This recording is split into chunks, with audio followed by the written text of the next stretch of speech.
Hyderabad old సిటీలో ఉదయం జరిగిన అగ్ని ప్రమాదం భారీ నష్టాన్ని మిగిల్చింది. పత్తర్గట్టి ప్రాంతంలోని ఎస్వైజే కాంప్లెక్స్ లో భారీ ఫైర్ యాక్సిడెంట్ అయింది. మదీనా చౌరస్తాలో బట్టల దుకాణాల్లో మంటలు చెలరేగాయి. ఈ కాంప్లెక్స్ లో 100కు పైగా షాపులున్నాయి. 5 గంటలకు పైగా శ్రమించి మంటలను అదుపు చేశారు ఫైర్ సిబ్బంది. హైడ్రా, పోలీస్, ఫైర్ డిపార్ట్మెంట్ ఉన్నతాధికారులు ఘటనా స్థలాన్ని పరిశీలించారు.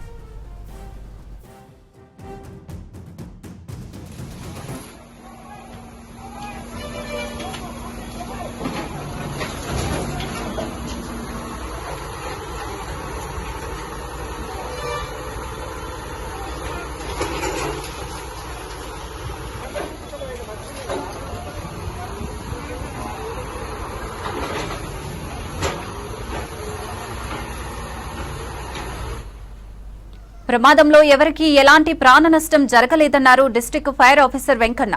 చార్మినార్ పత్తర్గట్టిలోని ఎస్వైజే కాంప్లెక్స్ లో అగ్ని ప్రమాదం జరిగిందని ఉదయం 9 గంటలకు సమాచారం అందిందన్నారు. వెంటనే 8 అగ్నిమాపక వాహనాలకు ఘటనా స్థలానికి తరలించామన్నారు. 50 మంది ఫైర్ ఫైటర్స్ తో మంటలను అదుపు చేస్తున్నామన్నారు. హైడ్రా సహకారంతో సహాయక చర్యలు చేపట్టామన్నారు.